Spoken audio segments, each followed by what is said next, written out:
नमस्कार दोस्तों, स्वागत है आपका YouTube चैनल कंपटीशन बॉस पर। मैं हूं आपका दोस्त नीतीश। दोस्तों यहां बात करेंगे एक और नई वैकेंसी के बारे में। काफी अच्छी पदों की संख्या है। जो बहनें मेडिकल फील्ड में जाना चाहती है, ये वीडियो उन्हीं के लिए है।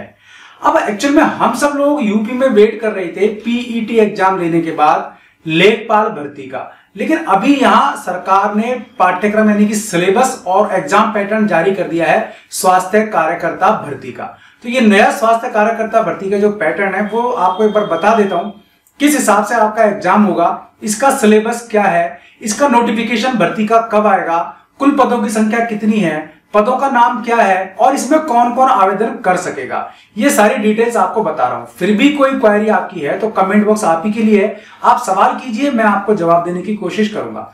चलिए एक बार देख लेते हैं कि यहाँ स्वास्थ्य कार्यकर्ता भर्ती के लिए नया डिटेल अपडेट क्या है। लेकिन इससे पहले बात करेंगे आज के इंग्लिश वाले टॉपिक पर। लर्न इंग्लिश में लगातार मैं आपको वो सेंटेंस बताता रहता हूं जो आप डेली यूज में प्रयोग लेते हैं। कई बार हम कहते हैं कि मैं आने ही वाला था, मैं खाने ही वाला था, मैं जाने ही वाला था, मैं बताने ही वाला था। अब मान लीजिए इस तरह का सेंटेंस हो कि मैं खाना खाने ही वाला था, मैं अभी बाहर जाने ही वाला था, तो इसको आप इंग्लिश में किस प्रकार यूज करेंगे, क्योंकि आम बोलचाल में इस प्रकार के सेंटेंस हम लगातार यूज करते हैं। तो ऐसा कौन सा वर्ड है, ऐसा कौन सा फ्रेज है जिसे हम यूज करें और हमारा सेंटेंस बड़ी आसानी से बन जाए। चलिए एक बार ऐसे कुछ हम यहाँ एग्जाम्पल देख लेते हैं, फिर आपको एक सेंटेंस में दूंगा जिसे आपको बनाना है और कमेंट बॉक्स में उसको बना करके इंग्लिश में लिख करके बताना है। तो आज के जो सेंटेंस है उसमें पहला सेंटेंस है मैं रोने ही वाला था, I was about to weep. अगला सेंटेंस हम देखेंगे मैं देखने ही वाला था, I was about to see. अगला सेंटेंस है मैं आपको बुलाने ही वाला था, I was about to call you. अगला सेंटेंस है मैं आपको बताने ही वाला था, I was about to tell you. अगला सेंटेंस है मैं जाने ही वाला था, I was about to go. अब ये जो सेंटेंस है आपने देखे। अब आज का जो सेंटेंस है उसे आपको बना करके देना है कि मैं आने ही वाला था। ये सेंटेंस आप बनाइए, कमेंट बॉक्स में बताइए। यहां आपने देखा वाज अबाउट टू, ये तीन वर्ड आप याद रख लीजिए, वाज अबाउट टू। जहां इनका प्रयोग करेंगे वहां आपका काम चल जाएगा। तो चलिए अब शुरू करते हैं आज का वीडियो। तो देखो, उत्तर प्रदेश अधीनस्थ सेवा चयन आयोग की ओर से ये 9 नवंबर 2021 यानी कि अभी हाल ही में जारी किया गया एक नोटिफिकेशन है। ठीक है, अब यहां आप देख लीजिए स्वास्थ्य कार्यकर्ता महिला, तो क्लियर हो रहा है कि केवल और केवल इसमें मेरी बहनें ही आवेदन कर सकती हैं, मेरे भाइयों को यहां कोई वैकेंसी नहीं है। कुल जो पद है वो है 9212। पद का नाम है स्वास्थ्य कार्यकर्ता, या जिसे आप एएनएम भी कह सकते हैं, हेल्थ वर्कर भी आप कह सकते हैं। अब इसमें 3 नवंबर 2021 का जो आपका नोटिफिकेशन था, शासन आदेश था, उसके अंतर्गत आपकी परीक्षा योजना यानी कि एग्जाम पैटर्न और सिलेबस जो है उसको स्वीकृति प्रदान की गई है। और इसका जो ऑफिशियल वेबसाइट है उसका लिंक मैंने दिया है वीडियो को डिस्क्रिप्शन में, वहां से भी आप देख सकते हैं। और आप सभी को वैसे पता है कि इसकी ऑफिशियल वेबसाइट कौन सी और आपको कहां से देखना है।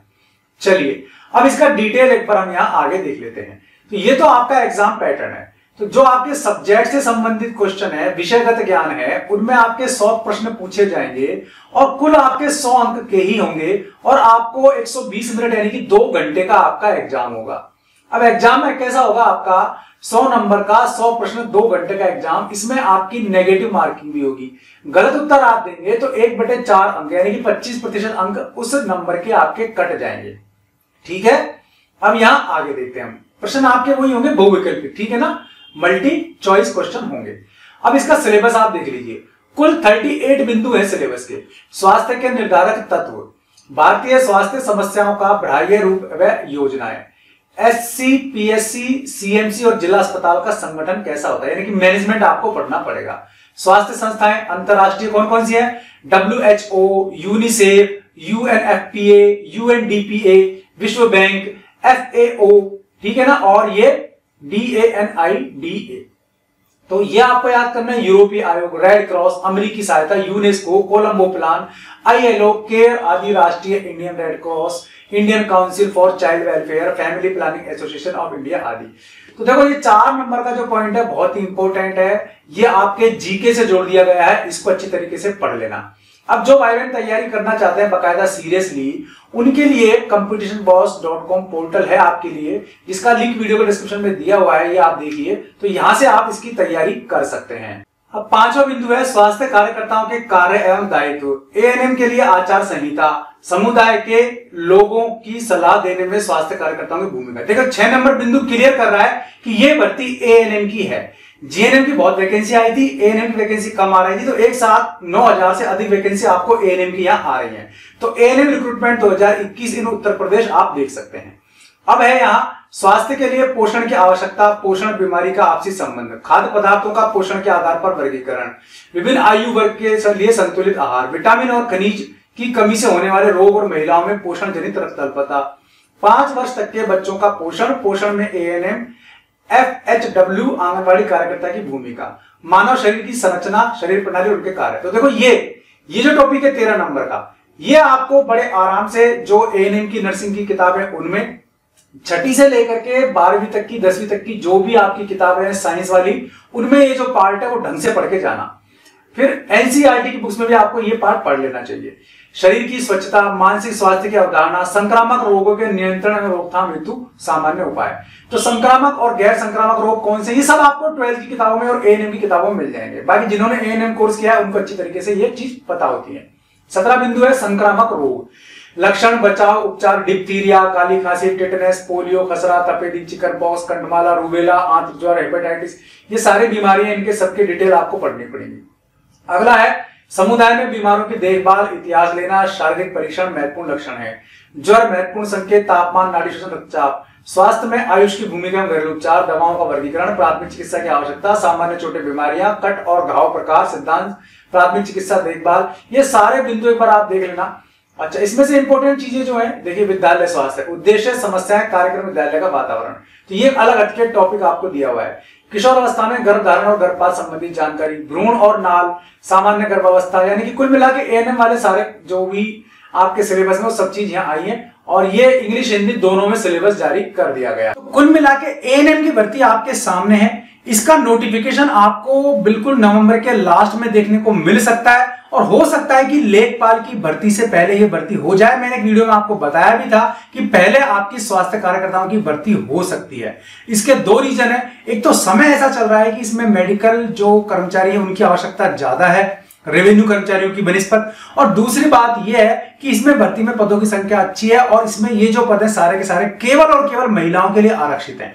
तो एएनएम वैकेंसी है, ये एएनएम रिक्रूटमेंट है उत्तर प्रदेश में। इसका आपका एएनएम रिक्रूटमेंट का नोटिफिकेशन उत्तर प्रदेश में, एएनएम रिक्रूटमेंट के लिए आपका सिलेबस, एएनएम रिक्रूटमेंट के लिए आपका एग्जाम पैटर्न, एएनएम रिक्रूटमेंट का आपका सिलेक्शन प्रोसेस, ये सारी चीजें करीब करीब आपको क्लियर हो गई। यानी कि आपका भाई अब इसमें जो है एपीआर कौन हो सकेगा, इसमें कौन बैठ सकता है, तो जिन्होंने पीईटी एग्जाम दिया था एएनएम के लिए, यानी कि जिनके पास पहली बात तो जो पीईटी क्वालिफाई है, दूसरी बात वो लोग जो एएनएम के लिए जो योग्यता है, यानी कि 12वीं पास आपकी साइंस से, बायोलॉजी वाले सेक्शन से, और दूसरा बात एएनएम का कोर्स आपका किया हुआ हो, तीसरी बात वो एएनएम का कोर्स आपका करने के बाद आपका उत्तर प्रदेश नर्सिंग काउंसिल में रजिस्ट्रेशन होना जरूरी है। ये 3 योग्यताएं फुलफिल करते हैं आप, तो ही पीटी में उत्तीर्ण होने के बाद आप इसमें बैठ पाएंगे, वरना पीटी में क्वालिफाई होने के बाद भी आप इसमें रह जाएंगे, या फिर इसके समकक्ष योग्यता आपकी होनी चाहिए। ये भर्ती एनएचएम की नहीं है, परमानेंट भर्ती है, तो अच्छी खासी सैलरी भी इसमें मिलेगी। एएनएम की सैलरी कम नहीं होती है, 40-45 हजार रुपए के आसपास होती है। बस पोस्टिंग जरूर आपको रूरल एरियाज में मिलती है, सब सेंटर्स पे भी आपको भेज देते हैं, वहां आपका काम होता है, फील्ड में आप जाइए, पब्लिक से सीधा डीलिंग कीजिए, उनसे बात कीजिए, सरकार की योजनाओं के बारे में उन्हें बताइए, सरकार की योजनाओं का लाभ उन्हें दिलवाइए, टीकाकरण में आपकी बहुत महत्वपूर्ण भूमिका होती है, इसके अलावा अस्पतालों में आपकी बहुत महत्वपूर्ण भूमिका होती है। कुल मिला के सोसाइटी का स्वास्थ्य विभाग से जो जुड़ाव की महत्वपूर्ण कड़ी होती है, अग्रिम हरावल रास्ता जो होता है, वो एक एएनएम होती है, और इसीलिए यहाँ महिलाओं को भर्ती किया जाता है। तो महिलाओं के लिए बहुत अच्छी भर्ती है एएनएम रिक्रूटमेंट 2021। आप इसके फॉर्म जरूर भर देना अगर आप इसकी योग्यताओं को फुलफिल करते हैं तो। अब बात वही आती है, चैनल को सब्सक्राइब आपने नहीं किया है तो यार अभी कर लेना, बाद में सब्सक्राइब करना भूल जाते हैं। कोई क्वारी है तो कमेंट बॉक्स में पूछिए, मैं आपको बताने की कोशिश करूंगा। वीडियो पसंद आया तो लाइक और शेयर जरूर कर दीजिएगा, चैनल पसंद आया सब्सक्राइब कर लीजिएगा, बेल आइकन दबा देंगे आप तो वीडियोस के नोटिफिकेशन आपको मिलते रहेंगे। आज के लिए इस वीडियो में इतना ही, ऐसे किसी यूजफुल वीडियो में फिर मिलूंगा, तब तक के लिए नमस्कार।